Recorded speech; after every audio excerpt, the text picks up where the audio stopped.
ரேட்டும் அஃபோர்டபுளாக இருக்குது, plus collection நல்லா இருக்குது. கொஞ்சம் குவாலிட்டி கொஞ்சம் நல்லா இருக்குது, அதனால் நீங்கள் எடுக்கும். இப்போ பார்த்துட்டு இருக்க ட்ரெஸ்ஸில் ப்ரைஸ் அஃபோர்டபுள் தான். Velavan stores, Usman road, T Nagar, Chennai மற்றும் தூத்துக்குடி.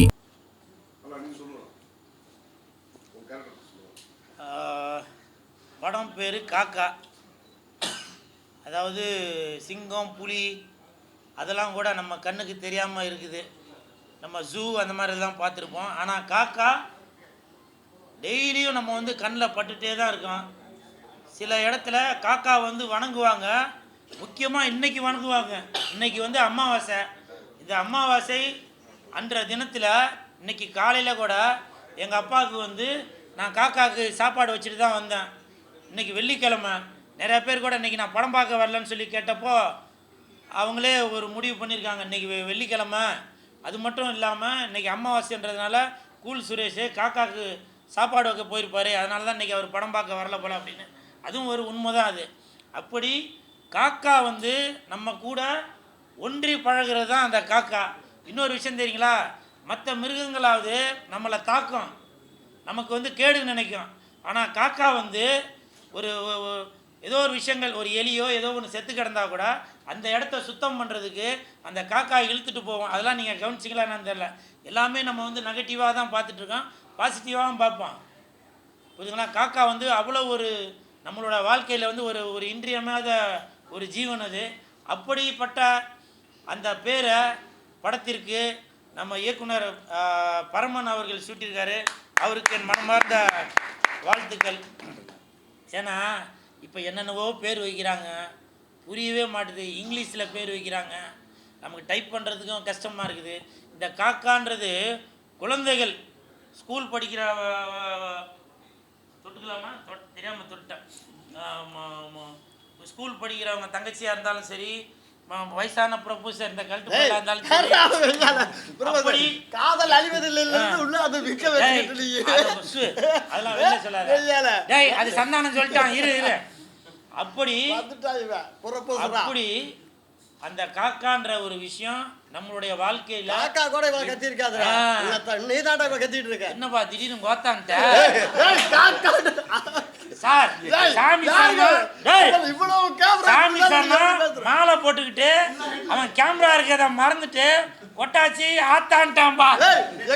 சாமி, ஐயப்ப சாமி, இவன் வந்து உன்னைய பாக்குறதுக்கு சபரிமலைக்கு வருவான். அவன் வேன்ல வரானோ பஸ்ல வரானோ எதுல வரானோ தெரியாது. இவனை பத்திரமா கூட்டிட்டு போயிட்டு கூட்டிட்டு வந்துரு சாமி.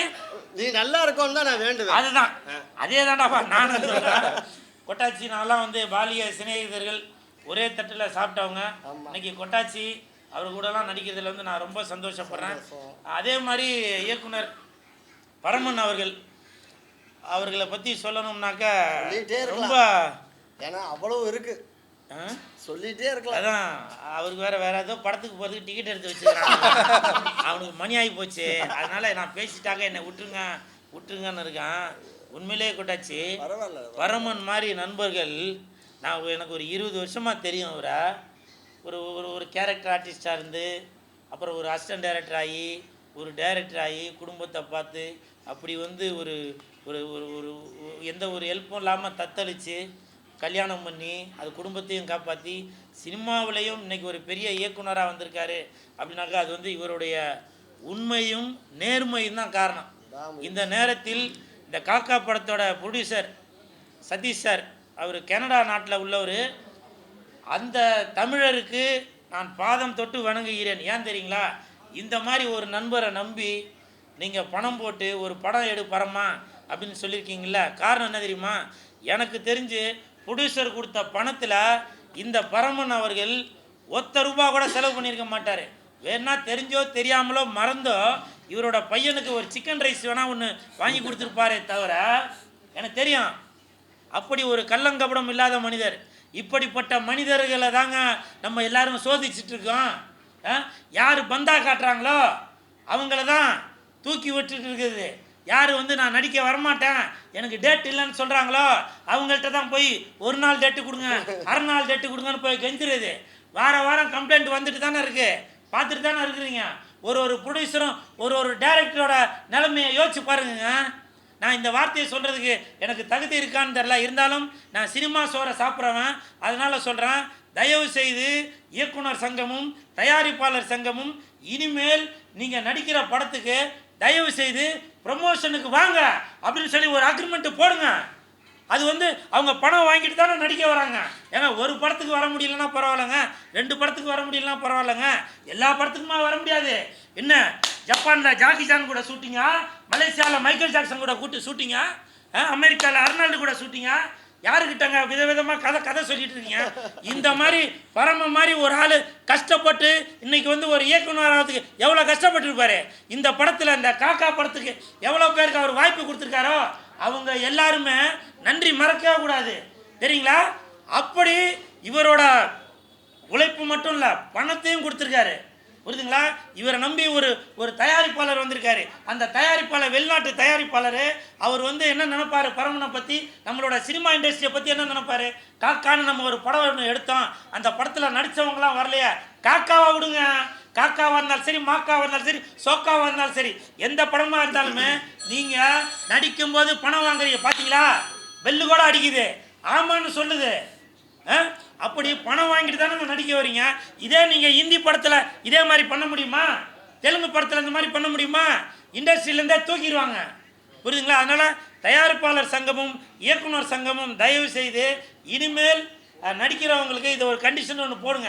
அதே மாதிரி பரமன் கூட நல்ல மனிதனாக இருப்பதால் தான் நிறையா பேர்ட்ட அக்ரிமெண்ட்டே போடலைங்க, தெரியுதுங்களா? அதுதான் இவர் பண்ண பெரிய தப்பு. அக்ரிமெண்ட்டை போட்டிருக்கணும். நிறையா பேர் எனக்கு தெரிஞ்சு அவங்க பேசின சம்பளத்தை விட 5000 10,000 கூட தான் கொடுத்துருப்பா, எனக்கு தெரியும். காரணம் இவர் ஷூட்டிங் ஸ்பாட்டில் நடந்துக்கிட்ட விதத்தை நான் பார்த்தேன். அப்படி இந்த காக்கா படத்திற்கு அப்படி உழைத்தார். உழைச்சது மட்டும் இல்லைங்க, அருமையான சாப்பாடு, தங்குறதுக்கு ரூமு, அதுவும் இல்லாமல் இன்னொன்றுனாக்கா இவரது மனைவி கிடைத்தது மிகப்பெரிய பாக்கியம். அப்படி ஒரு மனைவி அமைந்ததால் தான் இன்றைக்கி காக்கான்ற ஒரு படம் இவரால் டைரக்ஷன் பண்ண முடிஞ்சிருக்கு. அப்படி பக்கத்துணையாக இருந்தவங்க தான் அவங்க தங்கச்சி பேர் எனக்கு தெரியல. அப்படி அவங்க ஷூட்டிங் ஸ்பாட்லேயும் சரி, என்னங்க ஒரு கல்யாண வீட்டுக்கு போனாங்க, பொண்ணோட அப்பாவும் அம்மாவும் இல்லை மாப்பிள்ளையோட அம்மாவும் அப்பாவும் நம்மளை எப்படி கவனிச்சுப்பாங்க, வாங்க உட்காருங்க சாப்பிடுங்க அப்படின்னு நம்மளை எப்படி உபசரிப்பாங்க, அந்த மாதிரி இவரோட மனைவி அந்த தங்கச்சி அப்படி உபசரித்தாங்க. உண்மையிலே சொல்கிறேன், இந்த காக்கா படத்திற்கு துரோகம் நினைப்பவர்கள், அது என் வாயில் சொல்லக்கூடாது, சொல்கிறேன், சினிமா சாப்பாடு தான் நாங்கள் சாப்பிட்றோம். 100 பேருக்கு இவர் வேலை கொடுத்துருக்காரு. எனக்கு தான் இன்றைக்கி வேலை. இன்றைக்கி நான் எந்த ஊர்லேருந்து வந்திருக்கேன்னு தெரியுமா? அதை நான் இவர்கிட்ட கூட சொல்லலை. ஏன் சொன்னேன்னாக்கா மற்ற நடிகருக்கும் நமக்கும் வித்தியாசம் இருக்குதுங்க. அப்படி நம்ம இந்த சாப்பாட்டுக்கும் அவர்கிட்ட வாங்கின சம்பளத்துக்கு கொஞ்சமாச்சும் ஒரு மரியாதை கொடுப்போம். நான் யாரையுமே குறிப்பிட்டு இவர் அவர்னு சொல்ல வரல, பொதுவாக சொல்கிறேன். தமிழ் சினிமாவில் நிறையா பேர் என்ன பண்ணுறாங்க, நடிக்கிறதுக்கு மட்டும்தான் என் வேலை, ப்ரமோஷனுக்கு வரமாட்டேன், டப்பிங்க்கு அமெரிக்காவுக்கு எடுத்துகிட்டு வா, அண்டாட்டாய்க்கு எடுத்துகிட்டு வா அப்படின்னு நிறையா பேர் சொல்லி தாங்க. எல்லாருமே தாங்க பிஸி. இவர் என்ன அவங்க வீட்டில் தோட்டத்தில் விளைஞ்சதா பணத்தை எடுத்து கொடுக்குறாரு. இவரை நம்பி ஒரு ப்ரொடியூசர் பணம் கொடுத்துருக்காரு. அந்த வெளிநாட்டு ப்ரொடியூசர் நினச்சிருப்பாரு, பரவாயில்ல பரமன் மாதிரி ஒரு இயக்குனர் கிடைச்சதால இன்னும் 10 படம் பண்ணலாம்பா அப்படின்னு. ஆனால் இந்த நடிகர்கள் பண்ண விஷயத்தினால அந்த 9 படம் எடுக்க முடியாமல் போயிடும்ல. இதனால் யாருக்கு இழப்பு? தமிழ் சினிமாவை சேர்ந்த நமக்கு தான் இழப்பு, இந்த கூல் சுரேஷுக்கு தான் இழப்பு, இந்த தங்கச்சிக்கு தான் இழப்பு, கொட்டாச்சிக்கு தான் இழப்பு, அந்த தம்பிக்கு தான் இழப்பு, இந்த மியூசிக் டைரக்டருக்கு தான் இழப்பு. அப்படி தமிழ் சினிமாவை சும்மா வேணால் மைக்கு முன்னாடி வேணால் கிடைக்குமா மட்டும் இவர் என் நண்பன், இவருக்காக நான் உயிரை கொடுப்பேன், மண்டையில் அதை கொடுப்பேன் அப்படின்னு சொல்லி நம்ம என்ன வேணாலும் சொல்லலாம். அதெல்லாம் இல்லைங்க, செயல்முறையில் காட்டுங்க, புரியுதுங்களா? இன்றைக்கி கூட இந்த ப்ரெஸ் மீட்டு எங்கே வேணாலும் வைக்கலாம். ஆனால் ஜின்னாபாய் அவர்கள் என்ன பண்ணார், வடபழனியில் உள்ள விருதுநகர் ஹோட்டலில் நல்லா பெரிய இடமா இருக்குது, இந்த இடத்துல வைப்போம். ஏன் ப்ரொடியூசரோட சூழ்நிலையை கருதி, இயக்குனரோட சூழ்நிலையை கருதி இந்த இடத்துல வச்சா காம்பேக்டாக இருக்கும் அப்படின்ற ஒரு எண்ணத்தில் தான் இந்த விருதுநகர் ஹோட்டலில் கூட வச்சுருக்காங்க. அப்படி எல்லாமே நமக்கு ஒரு சாதகமாக அமையுது. அப்படின்றப்போ இந்த படத்துக்கு நம்ம சப்போர்ட் பண்ணணுமா வேணாமா? தயவு செஞ்சு சொல்கிறேங்க, இவர் ஆம்பளை தாங்க, ஆனால் இந்த படத்தில் நிறையா பேர் இவரை கற்பழிச்சிட்டாங்க, கதற கற்பழிச்சிட்டாங்க, கர்ப்பமாக்கியிருக்காங்க. எனக்கு தெரியும், அதெல்லாம் கர்ப்பமாக்கியிருக்காங்க. கர்ப்பமாக்கியிருக்க மீன்ஸ் அது ஏதோ நான் வேற ஒரு அர்த்தத்தை சொல்ல, ஒரு கர்ப்பமான அந்த தாய் 10 மாதம் எப்படி கஷ்டப்படுவாங்க. திரும்பி படுக்க முடியாது, உட்கார முடியாது, நடக்க முடியாது, சாப்பிட முடியாது, தலை சுத்தம். அப்படி அந்த தாய் 10 மாதம் என்னென்ன கஷ்டங்கள் அனுபவிச்சாங்களோ அதே மாதிரி தான் இந்த பரமன் அவர்கள் இந்த படத்தை வெளியிடுறதுக்காக அவ்வளோ கஷ்டப்பட்டுட்டு இருக்காருங்க. மனசு கொதிக்குது. நான் நேரடியாக கண் கூட பார்த்தவன். நான் ஒரு வாரத்துக்கு ஒரு தடவை, ஒரு மாதத்துக்கு ஒரு தடவை இவருக்கு ஃபோன் பண்ணுறப்போ அவர் கண்ணிலேருந்து ரத்தம் தாங்க வரல. அவ்வளோ கஷ்டப்பட்டுருக்காருங்க இந்த படத்துக்கு. தயவு செஞ்சு இப்போவும் சொல்கிறேன், இப்போ நான் சொன்னதெல்லாம் வந்து சினிமா இண்டஸ்ட்ரிக்கு மட்டும் இல்லைங்க, பொதுவாகவே தான். நீங்கள் எந்த இடத்துல வேலை செய்கிறீங்களோ, ஹோட்டலில் வேலை செஞ்சாலும் சரி, கன்ஸ்ட்ரக்ஷனில் வேலை செஞ்சாலும் சரி, கம்ப்யூட்டரில் வேலை செஞ்சாலும் சரி, அந்த இடத்துல வேலை செய்கிற இடத்துக்கு கொஞ்சமாச்சும் விசுவாசமாக இருங்குங்க. அந்த ஓனர் சம்பளம் தராருல, சாப்பாடு போடுறாருல, அதுக்கு கொஞ்சமாச்சும் விசுவாசமாக இருக்கணுன்றதுக்காக தான் சொல்ல வரேன். இந்த படம் காக்கா படம் வருகின்ற ஜனவரி 2ஆம் தேதி நியூ இயருக்கு மறுநாள் படம் வருது. படத்தை பாருங்கள், என்ஜாய் பண்ணுங்கள். காக்கா காக்கா காக்கா படம் நல்லா இருக்கும். சோக்கா சோக்கா சோக்கா. ஓகே, படத்தை பாருங்கள், என்ஜாய் பண்ணுங்கள். முதல்ல அனைவருக்கும் வணக்கம். இது பரமண்ணனுக்கு முதல்ல எனக்கு வாய்ப்பு கொடுத்ததுக்கு ரொம்ப நன்றி. இதில் உள்ள ஆர்டிஸ்ட் எல்லாமே அவங்கவுங்க வேலையை கரெக்டாக பண்ணாங்க.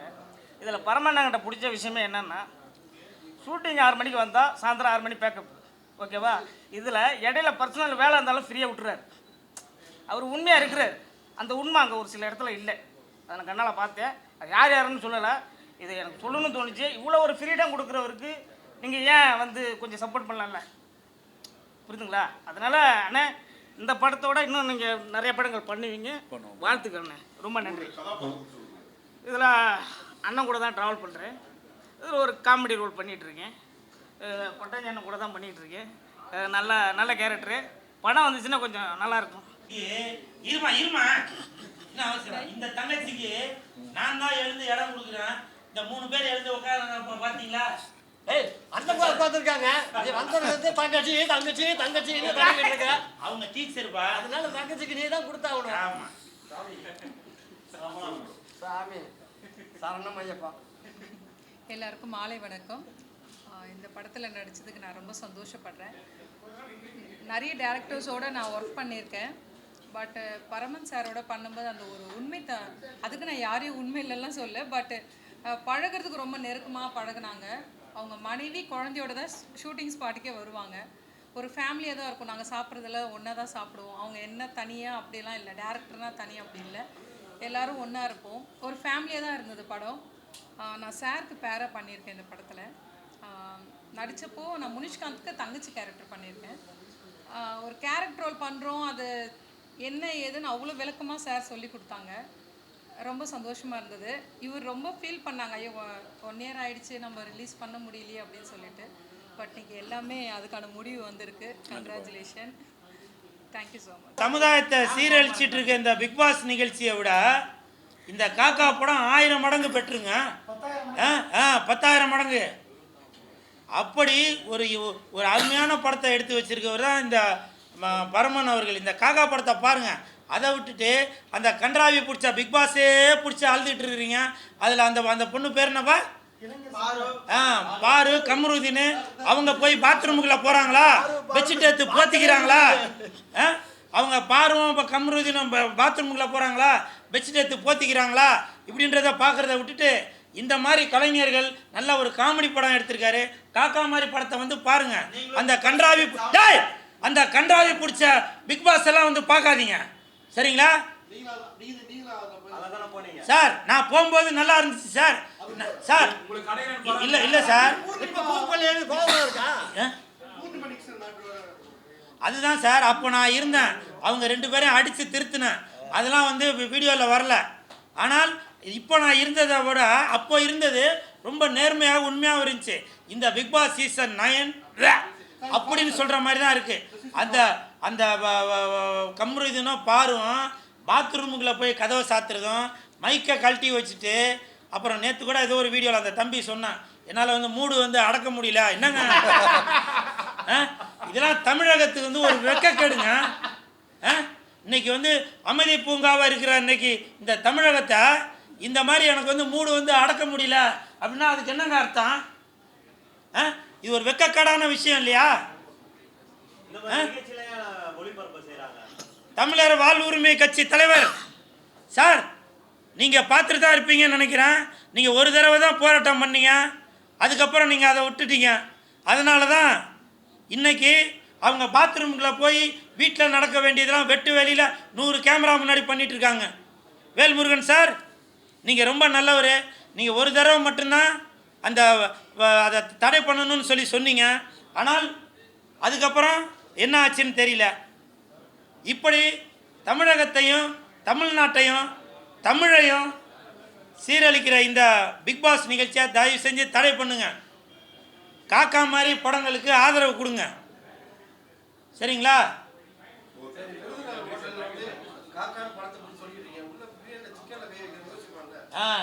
நல்ல கேள்வி கேட்டீங்க. இது இந்த விருதுநகர் பிரியாணி, இந்த கடையில் இந்த காக்கா படத்தோட ப்ரமோஷனுக்காக தான் இங்கே வந்திருக்குமே தவிர, இந்த கடையில் சிக்கன் பிரியாணி, மட்டன் பிரியாணி, காடை, கௌதாரி, பறக்கிறது, ஓடுறது, நெளிகிறது எல்லாமே இருக்கும். ஆனால் காக்கா மட்டும் இருக்காது. காக்கா ஏன் இருக்காதுன்னா, ஜனவரி 2ஆம் தேதி அன்னைக்கு தேட்டரில் இருக்கும். உங்களுக்கு காக்கா வேணும் அப்படின்னாக்கா ஜனவரி 2ஆம் தேதி அன்னைக்கு தேட்டருக்கு வாங்க, சரிங்களா? இதுதான் விருதுநகர் ஹோட்டலோட ஸ்பெஷலு.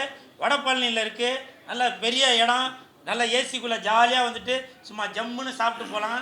இன்றைக்கி இந்த இடத்த சூஸ் பண்ணியிருக்கிற ஜின்னாபாய் அவர்களுக்கும் பிஆர்ஓ விஜயமுரளி சார் அவர்களுக்கும் கிளாமர் சத்யா சார் அவர்களுக்கும், என் நண்பன் கர்ப்பமாக இருக்கிற என் நண்பன், கதற கதற கற்பழிக்கப்பட்ட என் நண்பன், இவருக்காகவும் இன்னைக்கு விருதுநகர் ஹோட்டலில் இன்னைக்கு இந்த ப்ரெஸ் மீட் நடந்திருக்கு. கண்டிப்பாக காக்கா ஒரு பெரிய உயரத்துக்கு போய் இந்த காக்கா கழுகு மாதிரி வரும் அப்படின்னு சொன்னவொன்னா கைத்தட்டணும்.